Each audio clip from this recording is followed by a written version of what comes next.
Welcome to Uncle's Channel. Thanks for watching today, and let's continue our journey to finish every single Game Boy Color game. And today, focus on a game called Battletoads for the original Game Boy. Now, I never had this particular game growing up, but I was very familiar with the Battletoads franchise as a kid because it always looked like a knockoff Teenage Mutant Ninja Turtles, which made me instantly interested in it. However, I never got an actual copy of any of the Battletoads game until I was at least out of college, and at that point, I just sort of played around for a little bit. I never finished the game. I was really impressed with the soundtrack and the graphics and the fact that it was made by Rare, and what retro player doesn't adore the company Rare, and it sort of started them off in that amazing direction, I guess you could say. But this game here is very difficult, just like the NES counterpart, but at the same time it is also very much of a advanced game and has a lot of variety to it, and you can't say it's a bad game in any form or fashion. If anything, it's a really great game. It is only held back by the difficulty a little bit. But today we're going to dive into Battletoads for the Game Boy. Now, this particular game did get moved up in the queue a little bit because clearly Pellucid requested on one of my earlier videos, and so naturally I moved it up in the queue. If there's a game that you want to see me cover sooner than later, let me know the name of that game in the comments down below, and just like Battletoads, I'll move it right up in the queue. But let's go and get into the actual breakdown of the game. Now, I always like to start the videos out by looking at the box art for the game first, and the box art for Battletoads is going to look really familiar if you know anything about the NES game, because it's the exact same cover as the NES game. They didn't change a single thing on it at all. You have one of the Battletoads, and forgive me for not knowing which one is which, but you have one of the Battletoads right there in the front center holding up a little rat bandit, and these are going to be some of your main enemies in the Game Boy game as well. And of course you have your other Battletoads in the background fighting off some other rat bandits. But even though it's the same cover as the NES game, it's not just simply a watered down port of it. It's actually its own individual story, its own gameplay mechanics, its own enemies in some cases, and there's a whole lot of differences between the two games. But to say it's completely original in every aspect would also be a lie, because it's they took sort of the greatest parts of the NES game, remixed them a little bit, and put them into this game to give it a very familiar feel, but not to be exactly the same as its NES counterpart, to give players a little bit of a different adventure. And some of the changes I really do like between the two games, but we'll get into all of that and more, and so let's go ahead and start the game up. Now, when you begin the game, you get a title screen. It just says Battletoads. One of the Battletoads is very much of an action pose. Not really a lot of background story or anything, just simply a very basic title screen. You do have the awesome Battletoads theme song playing in the background, which is the exact same as the NES game. And I always loved that song, and so to have it back in the Game Boy format, I was very pleased about that. And when you start the game, you get a little bit of a cutscene, and you think it's the main story for the game. But truth be told, this is a very vague description of the events that are going on. You have the Dark Queen, or sort of the Jessica Rabbit enemy of the series here. She has a vague insult to you, calls you battle burp or something like that. Says you're going to have to go in and fight on this journey. And then your little assistant, who's this little mutated bird, and I don't actually know his name, sort of tells you that you're going to have to bring, your best abilities to this fight. And then you have a warrior pig and says it's going to be a slaughter. And that's a cutscene, true, but what is the story here? There is no story except you're fighting against this Dark Queen. You have an assistant bird, and there's a warrior pig that you're going to fight against. And so, I looked up what the actual story was, and the story is you are playing as one of the Battletoads. You don't get to play as all three of them. You don't get to choose which Battletoad. You play as Zitz, and essentially, the Dark Queen has sent a Robo-Manus to kidnap the other two Battletoads, Rash and Pimple, and she is holding them hostage, and you're basically journeying through all of these levels to rescue your brothers. And that's the background of the story. Why they didn't include that in the cutscenes here, I don't know, because it wouldn't have taken much more effort and would have at least given you a purpose for the journey. But that's what you are fighting through all of these levels for, is to rescue your two other brothers, and it explains why you're only playing as one of the Battletoads. Now, when you load level 1 up here, it's going to feel very familiar immediately to the NES game, as far as the 3/4 view, a beat-em-up type game, even the platforms of jumping from one to the other, sort of give it that extra 3D dimension effect, is all straight out of the NES game. And even the aesthetics on this first level look very similar to the first level from its counterpart. But I do promise as the game progresses, it's going to get more and more different. But in this particular level, you are fighting off these war pigs with these giant axes. You have these giant arms that sort of come out of the wall and start trying to slash you with a sword. You also have these birds and spaceships that are going to come and try to hit you. You also have these giant boars. The enemy variety in the first level is absolutely fantastic. There is no question about it. Now, as far as the difficulty in the gameplay here, my first run through here, I lost almost all my lives in the first level, and I sort of realized how you have to fight and how you have to work your way through Battletoads. It's very much of a, especially in these side-scrolling beat-em-up levels, very much of a waiting game. You sort of wait for the enemy to attack, or you wait for the perfect instance to get in there and give your attacks. You do not want to sort of rush into the battle, because you'll get hit and you'll pretty much, your life doesn't last very long at all. And so you really sort of want to time your attacks out and sort of just look for openings to get in there. I would almost compare it like to how I play a lot of the Dark Souls games, and I know it's like comparing one difficult game to another. That's not my intention here. I'm just simply trying to say, like, if you want to defeat the enemies easily, you sort of have to wait them out, bait out their attacks, and just sort of jump in there when you have that instance to get your attack in. And as far as like the fighting mechanics when you are attacking, like they are pretty solid here. You have a 3-button combo. It always finishes off like a giant punch or a giant kick. Depending on which level you're in, sort of a different special move you're going to do. You can also pick up and throw to enemies. You can also do like a dash attack where you can run and slam into the enemies. You can pick up items in the level here and use those against the enemies. Like there's a ton of variety in the attacks that you can do, but like I said, you always want to sort of wait them out and time your attacks to the best of your ability. Don't just run into the battle. Now the boss of the first level is going to be that warrior pig we talked about in the cutscene at the start, and he's pretty tough if you just sort of fight him normally. But if you can get him off to the side, you can sort of get him like, not like stuck in the wall, but you can sort of get him at a loop where when you hit him, he doesn't have time to come back down to the ground, and you can just simply do your attack over and over and over, and he sort of gets stun locked into the wall here. When he does get out, he'll give you one little hit, and you can get him stun locked into the wall again, and you'll have him defeated in no time. And a lot of the bosses are really great looking, really cool mechanics, but the bosses are not the hardest part of this game. Now when you finish the first level, you do get another little cutscene here with your little bird friend, and he basically says like he smells a rat. I guess he's the Patrick Henry of the Battletoads world. And you get another little cutscene here of the rat with the rat rocket. And so now you're going to be going through like a little rocket ship level, and there are 30 parts of the rocket ship level, and some of them are really darn easy, and some of them are very, very hard. So like in the first part, you're just sort of taking down like these little birds or these little robot ships. And if you sort of stay down to the bottom of the screen or the top of the screen, just keep firing away, you'll pretty much take all of them out and not get hit but like maybe once, maybe twice. But the second part of the rocket level here, this is like straight out of the NES game. And like all it has is these like little electric walls that are popping up, and you have to sort of go above the wall, below the wall, wherever the hole is at, or in the middle of the wall. And at first it's going pretty slow. You sort of go to the top, go to the bottom. It's like a nice little easy Sunday drive through the spaceship here. But then it gets going like extraordinarily fast, and you have to have pretty much the level memorized as far as like what's coming next. It's sort of basically as soon as you hit that bottom part, immediately be pressing that up button to get to the top and back down to the bottom. There's no time for like any thought process, no time for any error. It has to be done like literally perfect. And so this game here is very much of a memorization game. If you've not played the levels before and you haven't played them a lot, get ready to die many, many times. But the more you die, the more you learn the levels, and eventually you're going to feel like a master when you finally finish these levels up, because you're like, hey, I've got this like down to a perfect science on when to push the buttons. And this is sort of the first example of that in the game. It's going to get more and more as we go. Now, after you get through the little electric fields here,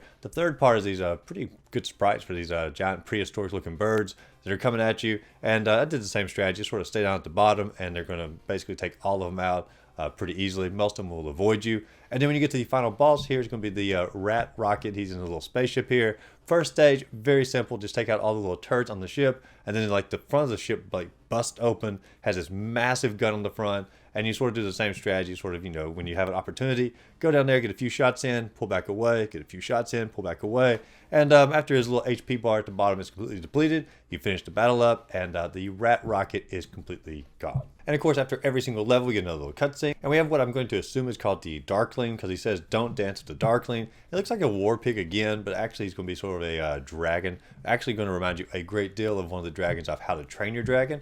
I don't know if that's where they got the inspiration from, but at least in my mind anyway, they are like identical to the same dragon. But for this particular level, you are like on floating platforms high above the planet and sort of floating around in the atmosphere. And it's very easy to fall off the platforms. I mean, that's the entire intention of this level. They're going to have like little tornadoes that are going to try to hit you. They don't damage you as far as like taking your life away, but their whole goal is just simply to knock you into holes to try to kill you off. Even like the kangaroos, like the other main enemy of this level, when they try to attack you, they have the ability to like jump at you, which the goal is to try to push you back and to fall into a hole again. And of course, that's an instant death. I mean, you lose all your HP immediately. But then to add like a little bit more difficulty to it, because that just simply wasn't enough, they have these little flames on the platforms as well, which damage you if you do hit them, so it like limits your movement even more. As far as like the only other enemy in this level, you do have like these deformed, mutated mole rats is what I'm going to call them.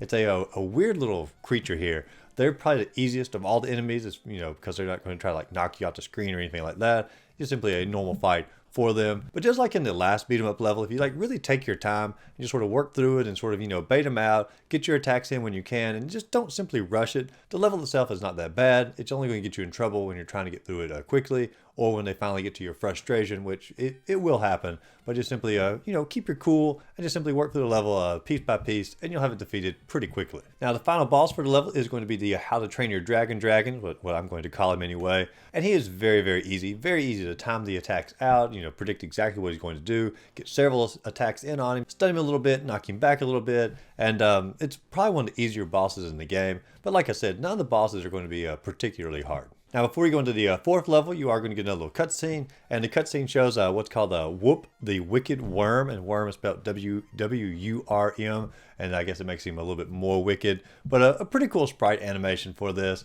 Doesn't have anything to say, just sort of let you know, like, hey, he's coming up here. But this area is going to be more of a swamp area, and like, talk about the music. The music in this particular level is like the best song in the entire game, like bar none. I really did enjoy this song a lot. I'll let a little bit of it play right here.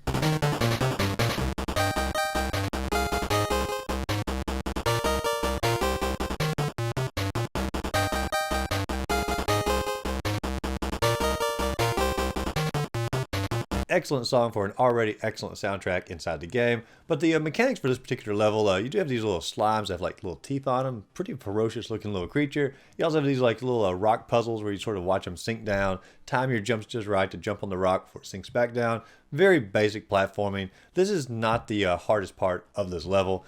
Actually, very easy part of the level. The next part, the jet ski, is going to go back into the idea of sort of making you time everything just right, and things are going to get progressively faster on your little jet ski. And so you're going through here, and at first it's like little logs are coming at you. Not too bad. Then the whirlpools start coming at you, try to sort of suck you in or try to hit you as you're going. And then you get to the little tentacle parts, and they try to hit you. Then you get to like these little war ducks, and they're war rafts, I'm going to call it, try to come at you. And it's not as bad as some of the other vehicle parts, but there's just simply a lot that's coming at you all back to back to back in order to try to survive and not simply have a game over or a continue. And you get to a Whoop the Worm here, and I have to say, like, this boss is a little bit, I don't know, disappointing, because the sprite of him in the little cutscene, he looked like he had a giant, like, I don't know, like a serpent body behind him, and he doesn't look like that at all here, and when you actually get to fight him in the actual game. And if you just simply stand in literally one spot here, when he's coming at you, you can sort of stun attack him, or stun block him here, or stun lock him. That's the word I'm looking for. And you just keep hitting him over and over and over, and the battle's done. Like, it is truly the easiest boss in the game, because it's so easy to sort of get it to, I don't know if glitch out is the right word, but you don't have to actually fight him in any form or fashion. Just simply stand in one spot in order to defeat him. Now, the game so far has like tried your patience in a few areas, especially like the vehicle parts. But level 5 here, like if you don't have a lot of patience, like this is not the game for you. Level 5 is incredibly hard, and you have to do pretty much everything frame perfect or get everything done with pretty much no mistake in order to defeat this level. And basically what it has here, you're like in a intestine looking area. I don't know if it's the actual story or not, but it looks like a giant intestine or like a human body or an alien body perhaps. And you have this little brain ball behind you, and it's basically chasing you through this little maze here. And you have to make sure you have all your jumps just right in order to continue running through the little maze. And if you miss up on any of your jumps, the ball gets a little bit closer to you. If the ball hits you, you have to start the entire level all over again.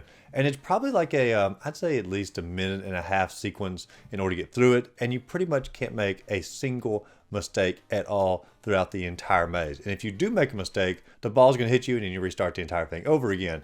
I bet I did this level probably 50 times if I was guessing in order to finally figure out the exact memorization of like the entire little intestines in order to go through all of it. And it was very frustrating, but at the same time, like I mentioned earlier in the review, when you finally do it, like it is such a rewarding feeling. You're like, man, I know this game like literally perfect now in order to finish this particular level. And it's just a very satisfying feeling. You go from extreme frustration to extreme satisfaction in a time of about like, I don't know, 30 minutes to an hour. Now, before we go into level 6, you get another cutscene here, so we give you an idea of who the next boss is going to be. Someone called the Big Blag, and I have to say, like, that's a fancy head of hair on that little mutant rat here. But basically, you're going down through a cavern, and you have like a little rope, and as you're going down through there, you can, of course, kill some of the enemies. You get like a little sword that you can use as well. But otherwise, you basically use your punch or your sword for one button, and your other button's going to be like a little downward kick.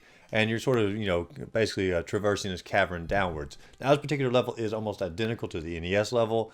Some of the enemies are very similar, but the gameplay mechanics are pretty much identical to the NES. But as you travel down here, you're going to fight off little prehistoric birds like pterodactyls. You also have these little critters in like a little balloon craft. You bust a balloon, they'll fall down. You also have these like little blobs that sort of journey from one side to the other. If they hit you, they like vaporize you. You lose your entire life all at once. And so there's a good variety of enemies. And I almost forgot, there's like little chain chomps that try to come out and sort of attack you as well. Once again, if you just take your time, sort of go through this and just go very, very slowly down through the level, it's really not that bad. You just cannot get in a rush, which is weird because like the game goes from like one level of like rush, fast as you can to, hey, take your time and you'll defeat it. And then back to the next level of rush to take your time and you'll defeat it. It's a very much of a contrast. It sort of messes with your mind a little bit. Now, eventually you're going to get to the very bottom of the chute here, and you're going to fight up against the big blarg who was mentioned in the cutscene earlier. And this battle here is basically a giant rat that's trying to hop and squish you or land on top of you and flatten you into like a little pancake, which instantly takes away one of your hearts, and you can basically go through your lives very fast here if you just simply don't time it pretty much perfect. But that being said, it's actually pretty easy to time this perfect. It's just simply a matter of how patient you can be and how much you can resist getting frustrated, because you have to keep up this exact same mechanic for like probably 2 to 3 minutes before he's finally taken out. There might have been a faster way to defeat him, but I couldn't figure it out. And so I just simply did the same strategy over and over of running underneath him, getting 1 or 2 hits in, run underneath him again, get 1 or 2 hits in, and just go back and forth. And if you get frustrated with that mechanic, the frustration will get to you, then you'll make a mistake, and you'll watch your lives sort of disappear. And so you sort of have to keep yourself, cool, calm, collected, and you'll defeat him pretty easily. Now, before we go into level 7, the next little cutscene here is going to say exterminate the vermin. It has another little mutated mouse here. Looks like one of the biker mice from Mars, if I was going to compare it to like a show from the 90s. Now, this particular level, I couldn't ever like get the mechanics down really well, and I ended up losing a great deal of my lives in this level, like every playthrough I was going through it. And so basically you have these little platforms, and you have these little axes sort of rotating around the platforms, and you hop onto it, and you either go above the platform or behind it as the axes are rotating. And I could not figure out for the life of me, like what determines when you go above the platform, what determines when you go below the platform, or if it's just like predetermined in the game. But I lost quite a few of my lives in this particular level, and I never really could figure out exactly how these axes or how the mechanics of the platforms worked. But the level's not like entirely the little axe platforms. You also have like little flying dragons or flying heads that you fight off. They're not too bad. They're actually sort of a sigh of relief when you get to them, pulling away from the little axes here. But when you finally get to the final boss of the particular level, it is going to be the biker mouse from Mars, as I'm going to call him anyway.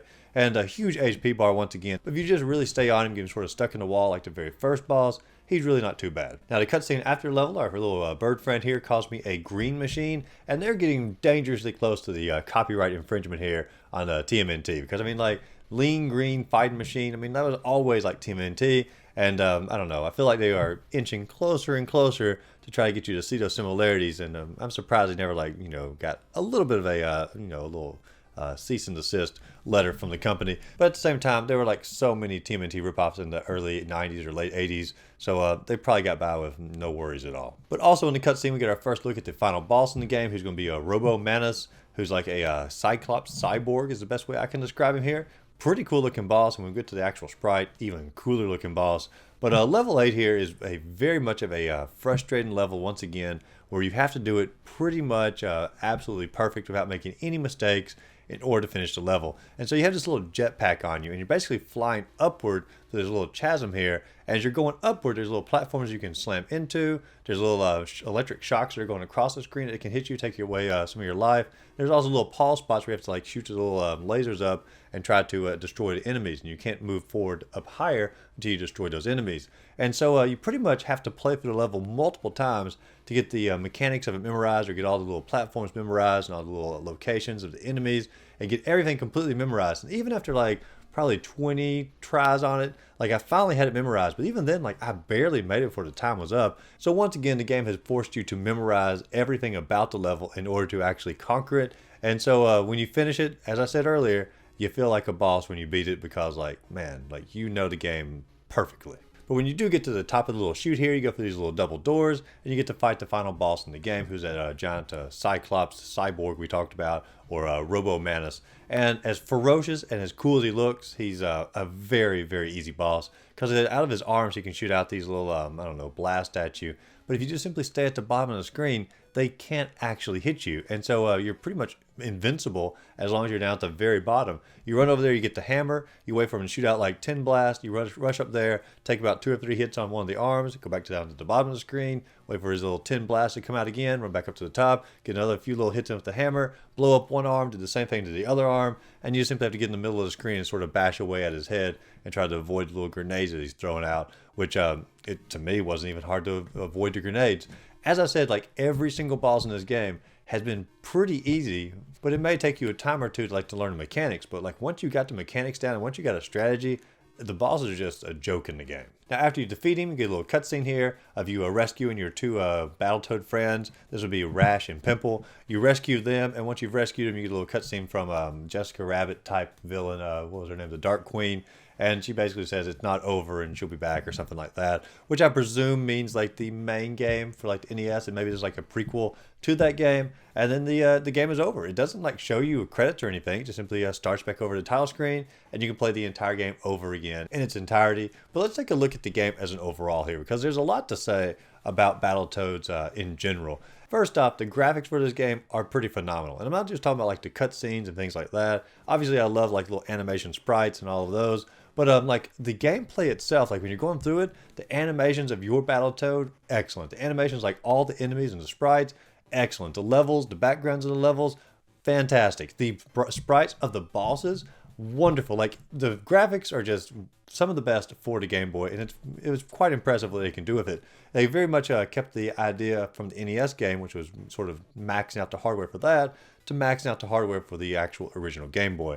Also the soundtrack on the NES, excellent. The soundtrack on the Game Boy, also excellent. I know some of the songs are the same between the two games, but there might be some individual new ones. I'm not sure because I'm not like got the original NES game like memorized or anything like that. But the Swamp song, I thoroughly enjoyed, and every other song in the game is also pretty darn good. And so when you fight those levels like 50 plus times trying to like memorize it perfectly, you don't get sick of the music, which is really impressive. Now, as far as like the gameplay goes, there's a lot of variety in this game. Yes, it's a beat 'em up game at its core, but it also has levels like where you're riding the jet ski, has levels where you get a little rocket ship here. You have levels where you're like, have a little rocket jetpack. You're traveling to, travel up the caverns or the chasm here. There's just so much variety inside this game that you really can't pinpoint it down and say like, this is just a beat 'em up game, because it's certainly not. It's a platformer, it's a beat 'em up, it's a shooter. It's like everything they could think of just sort of crammed into one little cartridge. And not only is there just a lot of variety, the gameplay choices are also like a lot of fun.